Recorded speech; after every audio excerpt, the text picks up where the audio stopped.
أعوذ بالله من الشيطان الرجيم. بسم الله الرحمن الرحيم. قل أوحي إلي أنه استمع نفر من الجن فقالوا إنا سمعنا قرآنا عجبا يهدي إلى الرشد فآمنا به ولن نشرك بربنا أحدا وأنه تعالى جد ربنا ما اتخذ صاحبة ولا ولدا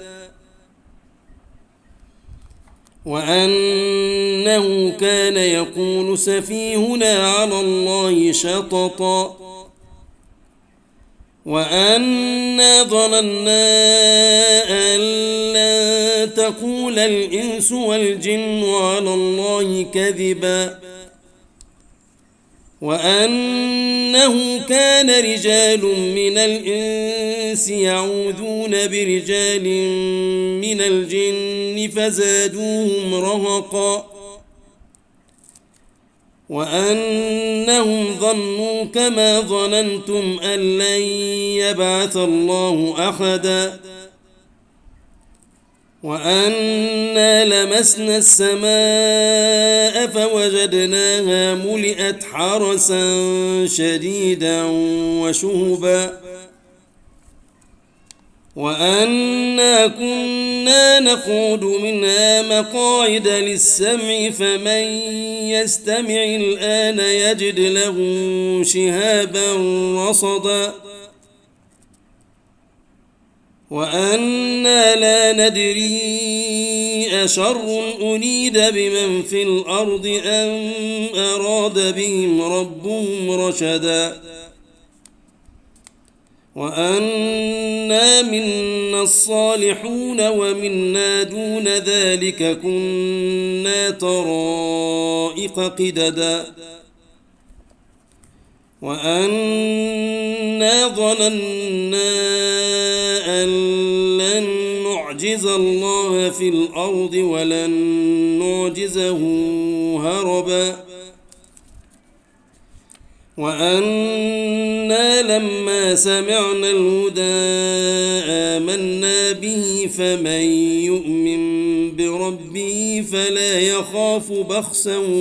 ولا رهقا وأنا منا المسلمون ومنا القاسطون فمن أسلم فأولئك تحروا رشدا وأما القاسطون فكانوا لجهنم حطبا وأن لو استقاموا على الطريقة لأسقيناهم ماء غدقا لنفتنهم فيه ومن يعرض عن ذكر ربه يسلكه عذابا صعدا وأن المساجد لله فلا تدعوا مع الله أحدا وأنه لما قام عبد الله يدعوه كادوا يكونون عليه لبدا قل إنما أدعو ربي ولا أشرك به أحدا قل إني لا أملك لكم ضرا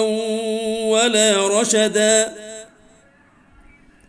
قل إني لن يجيرني من الله أحد ولن أجد من دونه ملتحدا إلا بلاغا من الله ورسالاته ومن يعص الله ورسوله فإن له نار جهنم خالدين فيها أبدا حتى إذا رأوا ما يوعدون فسيعلمون من أضعف ناصرا وأقل عددا قل إن أدري قريب ما توعدون أم يجعل له ربي أمدا عالم الغيب فلا يظهر على غيبه أحدا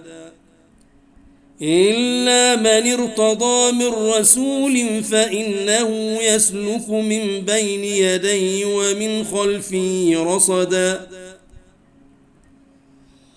ليعلم أن قد أبلغوا رسالات ربهم وأحاط بما لديهم وأحصى كل شيء عددا